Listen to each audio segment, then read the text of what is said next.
کہ ہم ایک لمحے کے لیے بھی یہ محسوس نہیں کرتے کہ 1500 برس کا سفر گزر چکا ہے، 1.5 صدی کا فاصلہ درمیان میں آ چکا ہے.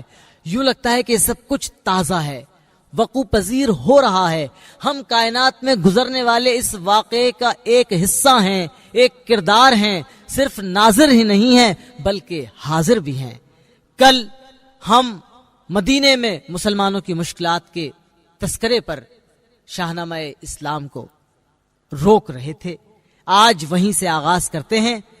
مدینۃ النبی، جہاں اوس و خزرج کے قبائل تھے کہ جنہیں اللہ نے توفیق دی اور وہ میزبان رسول بن گئے، جبکہ مدینے میں یہودیوں کے 3 قبیلے تھے، قینقاہ، نزیر اور قریظہ.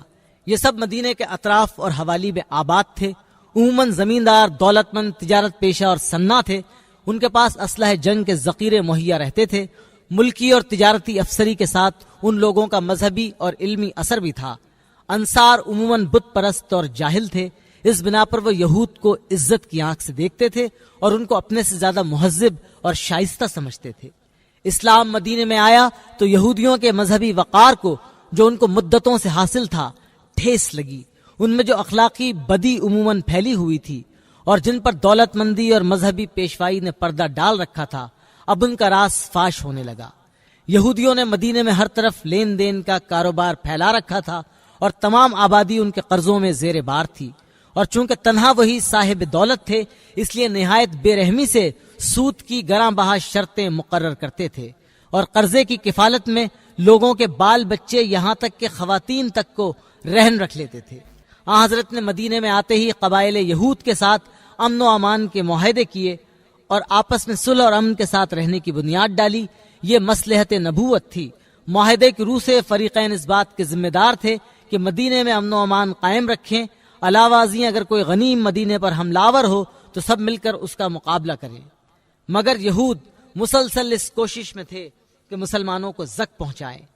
حضور پاک کا مدینے آنا اور صحابہ کرام کا اقبال حاصل کرنا ان کے سینوں میں پھانس کی طرح کھٹکتا تھا، چپتا تھا. وہ انگاروں پر لوٹتے تھے. اور جب کہ کفار کو پہلی شکست غزوہ بدر میں ہو گئی، اس وقت سے یہودی خوف زدہ بھی ہو گئے تھے اور ان کی نفرت میں اضافہ بھی ہو گیا تھا. شاہنامہ اسلام کے آج کے واقعات میں ان کی اسی ذہنیت کا تذکرہ ہے. ہم چلتے ہیں تاریخ کے اسی موڑ پر جہاں یہودی اپنی سازشوں میں مصروف ہیں. ادھر پھر مکے سے اٹھنے کو تھا طوفان کینے کا، ادھر ایک اور جھگڑا تھا مدینے میں مدینے کا. یہاں ابن ابی ایک دشمن باری تالا تھا، شب تاریک کی مانند اس کا قلب کالا تھا. ہمیشہ باعث تکلیف تھا بغض و اناد اس کا، بیاں ہم کر چکے ہیں جلد اول میں فساد اس کا. یہاں ایسے بھی تھے جو آج تک ایمان لائے تھے، ابھی اسلام کے آغوش راحت میں نہ آئے تھے. رسول اللہ کی تبلیغ ان لوگوں میں جاری تھی کہ منظور آپ کو ہر دشت دل کی آبیاری تھی. ہوئی جب فتح جنگ بدر میں ایمان والوں کی، بڑھا دی شان حق نے اور بھی ان شان والوں کی. تو اب انصار کے وہ بھائی بھی ایمان لے آئے جو راہ حق سے اب تک دور ہی پھرتے تھے. کترائے ہوا ابن ابی پر روب طاری ڈر گیا دل میں کہ اب اتنی بڑی تعداد تھی مد مقابل میں. سوا ایمان لانے کے نہ جب چارہ کوئی پایا، ہوا مسجد میں حاضر ظاہری ایمان لے آیا. اگرچہ اول خوب پر پرزے نکالے بھی، ہوا آخر مسلمہ یہ بھی اس کے ساتھ والے بھی. شرارت پر مگر نیت تھی ہر دم، چست و چاق ان کی مسلمہ ہو گئے قائم. رہی ہوئے نفاق ان کی، خلاف اہل ایمان سازشیں کرتے ہی رہتے تھے. ادھر کچھ اور بکتے تھے، ادھر کچھ اور کہتے تھے. سمجھتے تھے انہیں اچھی طرح سے ہادی اکرم، نظر رکھتے تھے ان کے حال پر کردار پر ہر دم. کوئی بھی قوم ہو انسان شیطانی جبلت کے، منافق مار ہائے آستی ہوتے ہیں ملت کے. مدینے کے یہود ان سب سے بڑھ کر تھے شرارت میں. انہیں تھا زام ہم ممتاز ہیں علم و امارت میں. بچھا رکھا تھا دام قرض قیادی کے ہیلوں سے، یہ دولت لوٹتے تھے اوس و خزرج کے قبیلوں سے. مگر اسلام نے کایا پلٹ دی زیر دستوں کی، رسول اللہ نے عزت بڑھا دی حق پرستوں کی. وہی انصار جو ہر بات میں محتاج تھے ان کے، وہ اب علم و عمل میں ہر طرح سرتاج تھے ان کے. اخوت نے محبت اوس و خزرج میں بڑھا دی تھی، اب ان میں باہمی امداد تھی، خود اعتمادی تھی۔ یہود اسلام سے پہلے اٹھاتے تھے مفاد ان سے، یہ صورت دیکھ کر رکھنے لگے دل میں اناد ان سے۔ مجاہد بدر میں جب کھیلتے تھے جان کی بازی، یہ کرتے تھے مدینے میں شرارت فتنہ اندازی، مگر جب فتح پائی جنگ میں ایمان والوں نے، یہودی قوم کی گردن جھکا دی۔ شان والوں نے رسول اللہ سے اب بڑھ گیا بغض و حسد ان کا، بدی پر مستعد تھے آ چکا تھا روز بد ان کا، علانیہ لگے توہین کرنے اہل ایمان کی، کوئی پرواہ نہ رکھی باہمی عہد اور پیما کی۔ سرے بازار یہ اسلام کی توہین کرتے تھے، کسی کا پاس عزت تھا نہ یہ اللہ سے ڈرتے تھے، ستاتے تھے مسلمانوں کو یہ ایمان کے دشمن، عدو دین حق تھے اور نبی کی جان کے دشمن۔ سرے بازار ایک دن ہو گئی ہنگامہ آرائی، کوئی دیہات کی لڑکی تھی سبزی بیچنے آئی، یہودی بدمعاشوں نے اسے چھیڑا شرارت سے، زبان فوش سے، ہاتھوں کی رندانہ اشارت سے، بیچاری سٹ پٹا کر دوسری جانب لگی چلنے، تو اس کو کر دیا بے ستر ایک نامرد اجھلنے، لگے ٹھٹا اڑانے بے حیا اس پاک دامن کا، کہ اس بازار میں کوئی نہ تھا اس پاک دامن کا۔ نہ حفظ آبرو کی جب کوئی صورت دکھائی دی، تو اس مظلوم لڑکی نے محمد کی دہائی دی، پکاری کیا نہیں غیرت کسی انسان کے سینے میں، کہ یوں بے آبرو ہوں میں محمد کے مدینے میں۔ یہ فقرہ کہہ اٹھی جو ہی زباں بے اختیار اس کی، سنی ایک راہ چلتے مرد مسلم نے پکار اس کی، وہ دوڑا بدمعاشوں میں کھڑے دیکھا نحیفہ کو، ابا اپنی اتاری اور اڑا دی اس عفیفہ کو۔ نظر آیا جو اسلامی حمیت کا یہ نظارہ، تو ان بازاریوں نے اور بھی یہ قہقہا مارا، کوئی بولا یہ سبزی بیچنے والی کا شوہر ہے، کوئی بولا نہیں یہ باپ ہے وہ اس کی دختر ہے۔ مسلمان نے کہا اچھی نہیں اتنی بھی بے دردی، ستانا عورتوں کو یہ بھی ہے کوئی جواں مردی، پرائی بیویاں لاریب ساری مائیں بہنیں ہیں، ہماری بیٹیاں ہیں سب ہماری مائیں بہنیں ہیں، ہمارا دین ان کی عزت و حرمت سکھاتا ہے، بڑا نامرد ہے جو ایک عورت کو ستاتا ہے۔ یہودی سخت گالی دے کے بولے تو نہ بک اتنا، تجھے بھی دیکھ لیتے ہیں، ابے تو مرد ہے کتنا، بڑا آیا ہے وہ بن کر، چلا جا راہ لے گھر کی، اگر کچھ اور بک بک کی تو خیریت نہیں سر کی، ارے لے ہم تیری مردانگی بھی آزماتے ہیں، نہیں پہلے ستایا تھا تو اب اس کو ستاتے ہیں۔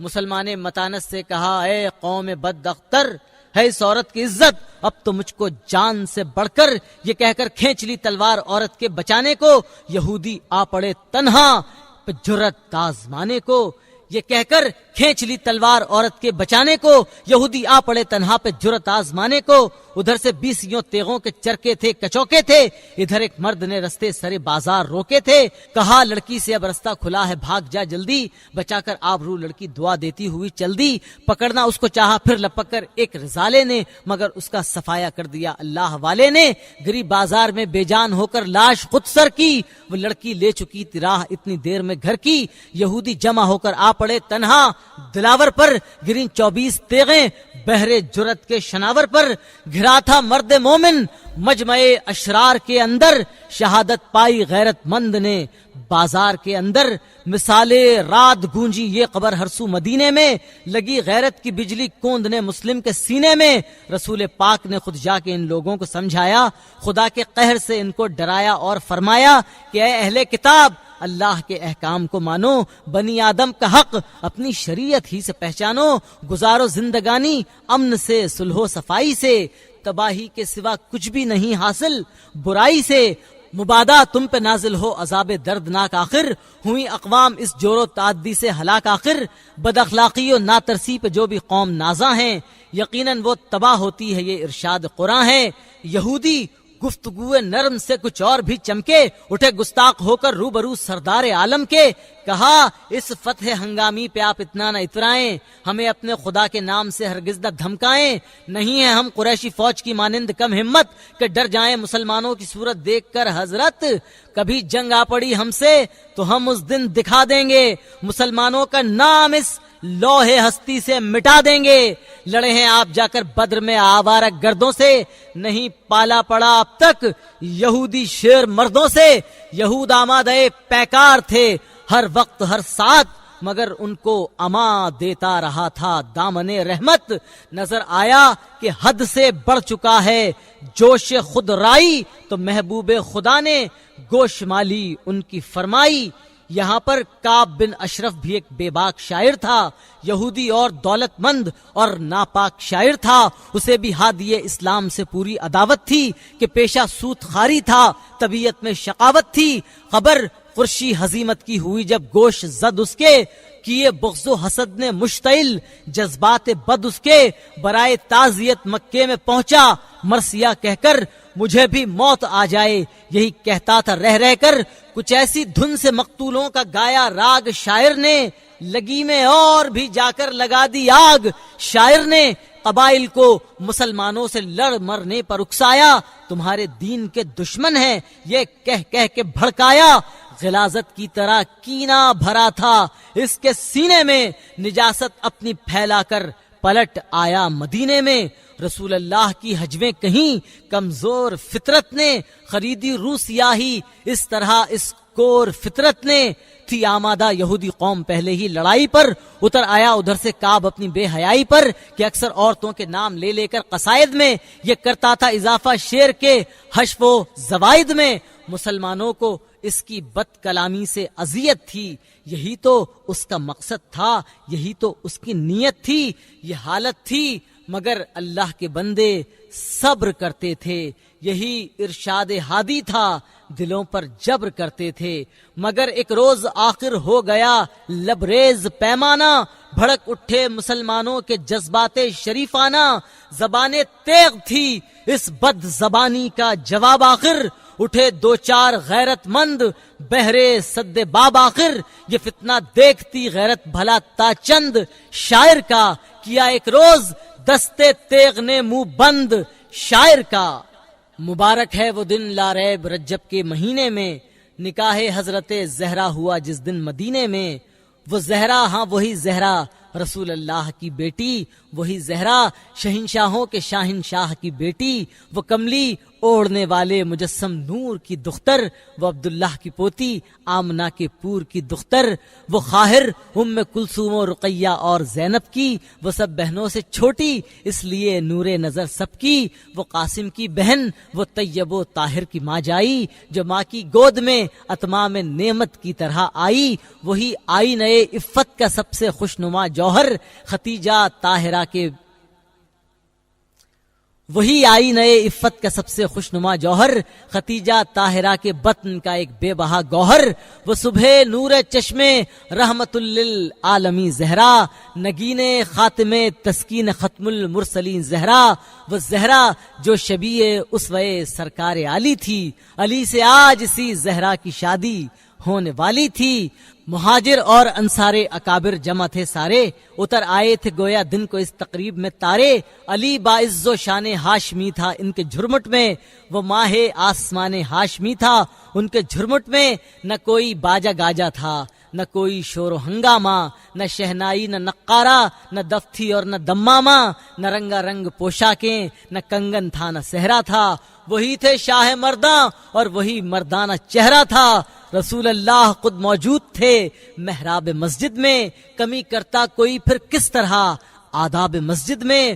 رخ شمس الضحیٰ کی ضوء سے پر تنویر تھی مسجد، سکون و سادگی کی خوشنما تصویر تھی مسجد.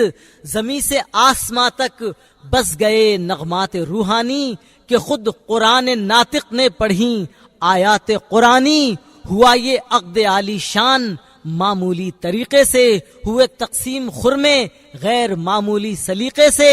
دوم تھا سال ہجری اور ذی الحج کا مہینہ تھا، پیمبر بعد جنگ بدر جاں بخش مدینہ تھا. ارادہ آپ نے اب رخصت زہرا کا فرمایا، محبت سے جناب مرتضیٰ کو پاس بلوایا. بہت احساس تھا حیدر کی ناداری کا ہادی کو، کہا ہے کچھ تمہارے پاس اخراجات شادی کو. کہا یہ ایک مضمون ادق ہے یا رسول اللہ، فقط نام رسول و نام حق ہے یا رسول اللہ. کہا پھر وہ زرا کیا ہو گئی جو تم نے پائی تھی، جو روز بدر میدان میں تمہارے ہاتھ آئی تھی. کہا موجود ہے. حضرت نے فرمایا وہ کافی ہے، تم اس کو بیچ ڈالو، جو بھی ہاتھ آیا وہ کافی ہے. زرہ بیچی علی نے 480 دراہم میں، بقول شبلی مرحوم اس سے بھی بہت کم میں تھی شادی فاطمہ کی سادگی کا طرفہ نظارہ، ولیمہ بھی اسی میں اور اسی میں مہر بھی سارا، جہیز ان کو ملا جو کچھ شہنشاہ دو عالم سے، ملا ہے درس ہم کو سادگی کا فخر آدم سے، متاع دنیاوی جو حصہ زہرا میں آئی تھی، کھجوری کھردرے سے بان کی ایک چار پائی تھی، مشقت عمر بھر کرنا جو لکھا تھا مقدر میں، ملی تھیں چکیاں 2 تاکہ آٹا پیس لیں گھر میں، گھڑے مٹی کے 2 تھے اور ایک چمڑے کا گدا تھا، نہ ایسا خوشنما تھا یہ نہ بدزیب اور بھدا تھا، بھرے تھے اس میں روئی کی جگہ پتے کھجوروں کے، یہ وہ ساما تھا جس پر جان و دل قربان حوروں کے، وہ زہرا جن کے گھر تسنیم و کوثر کی تھی ارزانی، ملی تھی مشق ان کو تاکہ خود لایا کریں پانی، ملا تھا فقر و فاقہ ہی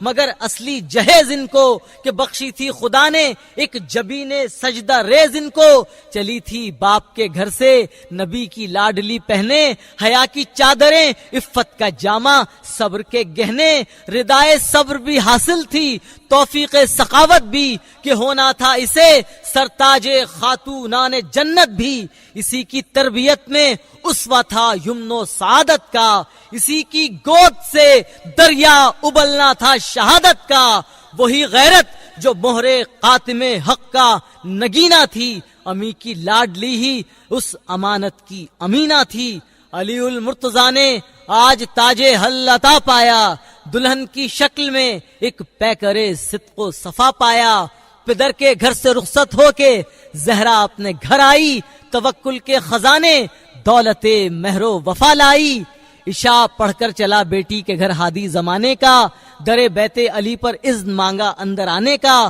پے تہذیب امت اذن حاصل کر کے سرور نے ضیا اس گھر کو بخشی، زینت محراب و ممبر نے بشفقت سادہ پانی کا پیالہ ایک منگوایا، دعا دم کر کے خود تھوڑا سا پانی نوش فرمایا، دیے پانی کے چھینٹے سینہ و بازو حیدر پر، یہی پانی رسول اللہ نے چھڑکا پاک دختر پر، محبت اور شفقت سے بٹھا کر پاس دونوں کو، دعا کی اے خدا یہ عقد آئے راس دونوں کو، ہو ان کی نسل یارب 2 جہاں میں خیر کا باعث، یہ عقد خیر ہو کونوں مقام خیر کا باعث، خدا بندہ انہیں پاکیزہ سے پاکیزہ تر کر دے، عمل میں دے اثر ان کے ارادے خیر سے بھر دے، دعا کے بعد دختر سے پھر اتنی بات فرما دی کہ میں نے مرد افضل تر سے کر دی ہے تیری شادی، ادب سے سر جھکائے سامنے استادہ تھے دونوں، حیاداری کی ایک زندہ شبیہ ہے سادہ تھے دونوں، ستاروں کو ہے اب تک